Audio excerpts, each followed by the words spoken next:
I know. This video essay thing, it's not a joke.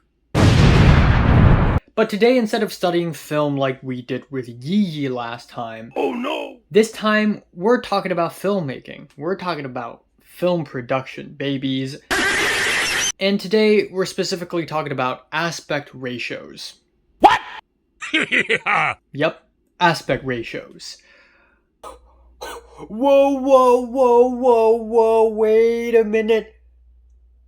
Why do we look different? What do you mean?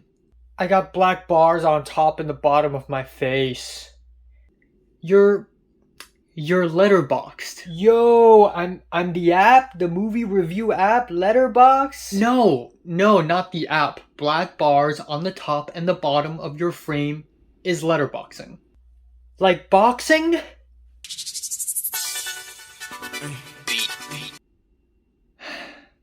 Anyways, aspect ratios are essentially the shape of the frame of your film, and different films have different aspect ratios. Now, please hear me out. If you go onto YouTube and search aspect ratios, you can already find that tons and tons and tons of YouTubers have already made videos about aspect ratios. I want to specifically give a shout out to In-Depth Cine and Now You See It for making two of the greatest aspect ratio videos on YouTube. But I can do better than that. These two videos and many other videos also don't go over the complete history of aspect ratios, which is what I'm gonna do. Yeah, a huge chunk of this video is gonna be dedicated to the history of aspect ratios, and if you don't like history, feel free to skip this part. Also, I feel kind of bad because what's the best aspect ratio to choose? Literally tons of YouTubers have used this title already, but I can't think of a better clickbaity title. So anyways, let's go over the history of aspect ratios. So let's go all the way back in time to 1880s. By the 1880s, George Eastman, John Corbett, and Hannibal Goodwin under the Eastman Kodak Company discovered and developed celluloid film. In 1888, William Dickson, one of the employees at Thomas Edison's lab, yes, that Thomas Edison, created the 35mm film and decided that a film frame should be 4 perforations high, which yielded 4:3 or 1.333333 to 1 aspect ratio. By the way, you see these holes beside the film? They're called perforations. 4 perforations high, 4 perf, 4 holes. And so that became a standard for a couple of decades, maybe 3 decades-ish. But in 1929, sound was invented. By adding a sound strip beside the film frame got cut off and became narrower and turned into 1.19 to 1 ratio. A lot of people saw this and they were like, oh, hell no, man. What the fuck, man? Get your ass on, boy. So in 1932, the Society of Motion Pictures Engineers, or SMPE, turned it back to 1.33 to 1. And then the Academy of Motion Pictures Arts and Sciences, or AMPAS, I know, lots of organizations, agreed on changing the projector aperture plate opening from 0.8 to 0.6 inches to 0.825 to 0.6 inches, which yielded 1.375 to 1 aspect ratio, aka the Academy ratio. And this has been the aspect ratio to use in North America and Europe for pretty much decades onwards. A lot of people associate old Hollywood films with 4:3, but honestly, you're just wrong, dude. It's actually 1.375 to 1, not 1.33 to 1. Get good. Now at this point you need to know that changing aspect ratios back then isn't as easy as it is today.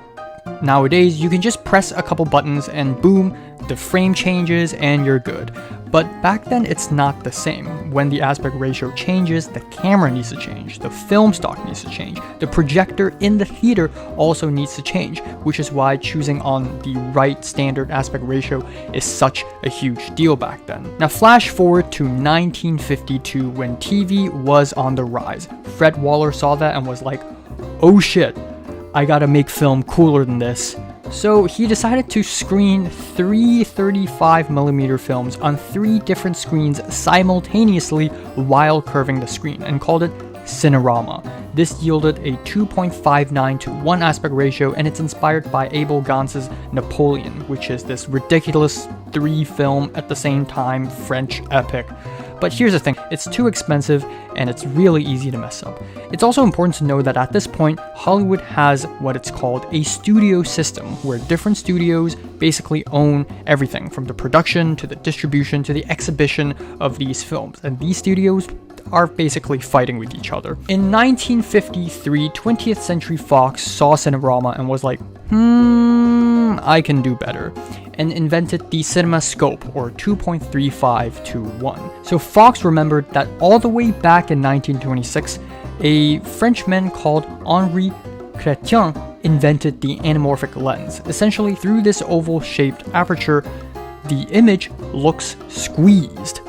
So if you de-squeeze it, oh my god, this frame becomes wide. And this, ladies and gentlemen, is called an anamorphic lens. So if you do that to a 4:3 frame times 2, it becomes 2.66. Add picture, sound, print beside it, and then add optical soundtrack beside it, you get 2.35:1 aspect ratio. In the same year, in 1953, RKO saw this and was like, I can do better, and created the Superscope format, which is 2:1. At the same time, Universal Pictures also developed the same ratio. In fact, at the same time, Toho, a Japanese film company, also began using it, called the pan-scope ratio. Essentially, what happens is that on a 35mm film, instead of 4 perf, they just use 3 perfs. And you know what? It looks wide enough, it looks cool. Even though this aspect ratio kind of died out in the next few years, the legendary Italian DP Vittorio Storaro later in the late 90s coined it the Univisium and told everyone to use it more and more. And because of that, 2:1 is now insanely popular. Even in freaking donut commercials, you would find the 2:1 aspect ratio. In 1954, Paramount saw that and was like, I can do better, and made VistaVision by turning the film to its side and then going 8 perforations instead of only 4. That became 1.5:1 aspect ratio, which then can be cropped to 1.85:1, 1.66:1, or 2:1 aspect ratios. Now here's the thing. This is when 1.85 and 1.66 got invented, and I searched all over the internet and tried to find what is 1.85, why did it happen, and it seems like nobody really knew how 1.85 came to be, but the best answer probably lies all the way back in 1895, when a device called the Idoloscope happened. And later on, the SMPE journal found that this is the ideal aspect ratio. At the same time, VistaVision also invented the 1.66:1. Hey, that's my favorite aspect ratio, aka 5:3. And once again, I searched all over the internet to find how the 1.66 got invented. Nobody really knew. What I know is that in the 1990s, Super 16mm film was invented, and it basically used 1.66 again. And this ratio became the standard aspect ratio for European films. This is why ever since the late 50s, 60s, 70s, and 80s, and perhaps a few more films onwards, Europe used 1.66 way more than North America. At this point, it became such an insanely huge mess that different studios have to come together and decide on one aspect ratios. Universal and MGM decided on 1.85, Paramount backed 1.66, and Disney, being the quirky one, backed 1.75. In 1955, Mike Todd and Robert Nafee saw that and was like, we can do better, and made the Todd-AO system, or 2.2:1 aspect ratio. Essentially, they want to compete with Cinerama by using a single camera and a 70mm film. So essentially, they do 5 perfs on a 65mm film negative and then blow it up to a 70mm film when they scan it back into a positive. This leads to the invention of the Super Panavision 70 and the Ultra Panavision 70.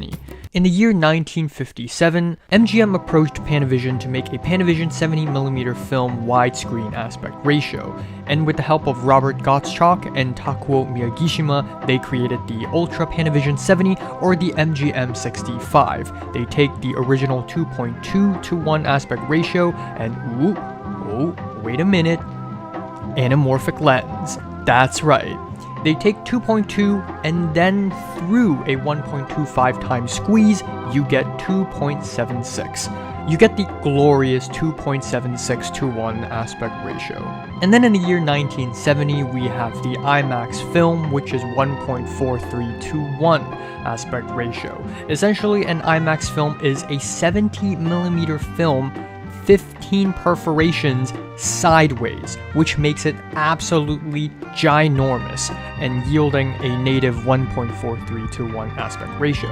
But because IMAX film is too expensive and IMAX theaters and screens are also insanely expensive, we have a cheaper form of IMAX in 2008 where the aspect ratio is 1.9:1, where two projectors project the same film at the same time onto a large screen. And because of that, people got kind of mad and called it LieMAX because it's a lie. In 1984, Kearns H. Powers found the average between 4:3 and 2.4:1, and that became 1.77777777:1 aspect ratio, which is very close to 16:9, thus 16:9 or HD TV, high definition TV, is formed. And ever since 1996, digital video cameras and then later on even phones have adopted 16:9, which we basically see everywhere these days. Now, of course, a bunch more aspect ratios popped up here now and then. We have the 3:2 aspect ratio, which is the photo you take in your phone or your digital camera, or 4:5, that's an Instagram reel, before you tap on it anyways.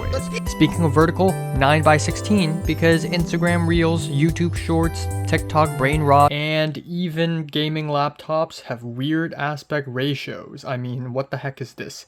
16:10? So with all these aspect ratios, it gets pretty confusing. So what is the best aspect ratio for you to choose? Well, there are two main reasons, and the first one is more important than the second one in my opinion, the first one being better framing, the second one being association. So for better framing, now we need to look at faces, because a narrower aspect ratio fits the face better. If you use a wide, epic aspect ratio and you put a face, a close-up in it, you're just gonna have a lot of negative space, and the viewers don't know where to exactly focus on because there's just so much negative space. So narrower aspect ratios just look better when you do close-ups, like take a look at Joan of Arc or the Red Shoes, where the 4:3 aspect ratio actually helps the close-ups way more. Meanwhile, wider aspect ratio helps you fit way more characters into one frame. Take a look at Kurosawa's High and Low. This is the first film where Kurosawa uses such a wide aspect ratio, and that's because he's trying to fit 10 or 11 or 12 characters in the same frame. At the same time, Kurosawa also knows the importance of a tall aspect ratio, aka narrow but tall also. In 1985, Ron uses a 1.85:1 aspect ratio in order to highlight the epic scale and the ambition of the story. Similarly, Steven Spielberg used the same aspect ratio when filming Jurassic Park, and it sounds silly for me to say this, but Ant-Man actually used 1.85 as well, because Ant-Man grows tall, and the tallness of Ant-Man requires a tall aspect ratio. Now, the second reason is association. Of course, we have Wes Anderson's The Grand Budapest Hotel, where the 1.375 aspect ratio reminds viewers of an olden days, of a nostalgic times where film is old and everything's kind of like a dollhouse. In fact, if you have the Grand Budapest Hotel Blu-ray on Criterion, there is actually a fantastic video essay by David Bordwell on how Wes Anderson essentially uses different aspect ratios to explore different time periods. Keep the four time zones clear and still maintain his signature style. But this happens, I think, with Wes Anderson's The Grand Budapest Hotel. And yes, this is a bit to show off my criterions. Now, because wide aspect ratios are associated with sci-fi epics like Star Wars, the Safdie brothers actually use a wide aspect ratio in order to highlight the epicness and the intensity of their film's good time and uncut gems. In fact, the Korean director Park Chan-Wook also uses the same aspect ratio all the time in his films like Old Boy, Handmaiden, Decision to Leave. 2.4:1 just makes everything look way more intense and dramatic. Now, I need to preface this. A lot of amateur filmmakers and film students think that a wide aspect ratio automatically makes their film more quote-unquote cinematic. That's totally wrong, because cinematic doesn't rely on the shape of your frame. You need to go back to the story, so don't let aspect ratios fool you. There are some other great examples of how different filmmakers use aspect ratios. Of course, you have Wes Anderson and his 4 Roald Dahl shorts, where each short uses a different aspect ratio, whether it is the short film Poison, which is more intense and thriller, and that uses a wide scope aspect ratio, or you have something more intimate and personal and nostalgic, which uses a 1.66 ratio for The Swan. But of course, one of the greatest examples is Wong Kar-Wai. Every single film sees Wong Kar-Wai using a different aspect ratio. For Chungking Express and In the Mood for Love, he used 1.66:1 in order to highlight the intimacy and the personal relationships between the characters. In Fallen Angels, he used 1.85. And no, not 2.4:1. Don't look at the Criterion restoration of Fallen Angels. I do not believe in that. I believe in the OG 1.85 for the Fallen Angels, which accentuates the tall buildings and the neon signs that I absolutely love in that film. And of course, for more futuristic sci-fis like 2046, he used a 2.35:1 aspect ratio. In fact, aspect ratios can change in the middle of a scene. Take a look at Scott Pilgrim vs. the World. Take a look at Mommy, where we have this iconic shot of the main character literally widening the aspect ratio from 1:1 to 1.85:1 with his own arms. But at the same time, simplicity is the best. Look at the films of Edward Yang and look at the films of Apichatpong Widasetakul, where pretty much all of their films are in 1.85:1 aspect ratio because they want to stay in the realness. They want to stay grounded. They want to stay simple, and that is admirable as well. Now you might be wondering, so what now? What do I do? Well, the answer is simple. Just do whatever feels right to you. In fact, because a lot of people watch movies on streaming platforms, laptops, smartphones, TVs, if you put a black bar on the top and the bottom of the screen, which is called letterboxing, it just looks like 2 long, black, thick bars on the top and the bottom of your screen, which makes your screen look smaller instead of wider. Meanwhile, if you put black bars on the left and the right side of your screen, which is called pillarboxing, it makes your frame narrower, but again, it makes your frame look smaller instead of taller. And honestly, because we're not using celluloid film now, adding black bars in your editing process is incredibly easy. Hey detective, how's it going? Oh hey Athena, didn't see you there. How's it going? I have been doing very well. I would like to ask you, what is your favorite aspect ratio? That's a very good question. Personally, my top 3 favorite aspect ratios, not in order, is 1.66, 1.85, and 1.375. The first 2 because they are the closest to 16:9, yet they're a little bit quirky, and 1.375 because Ingmar Bergman. So here's what I'm gonna say. Art is about breaking rules. You know what? Don't even follow rules. Use whatever aspect ratio feels right. In fact, make up your own aspect ratio. Use 1.5:1, use 1.4:1. Who cares? Hell, use a circle for your film. It's been done before. Just do it again. Hey, even use a triangle frame. Like, no one can stop you, right? I mean, just look at Wes Anderson's The Wonderful Story of Henry Sugar. There's this one scene where there isn't even an aspect ratio because it keeps changing every single shot. Just highlight whatever you want to highlight in the frame and do whatever you can for your own film because it's your own film. And that's it for today. Thank you for watching and subscribe if you want more.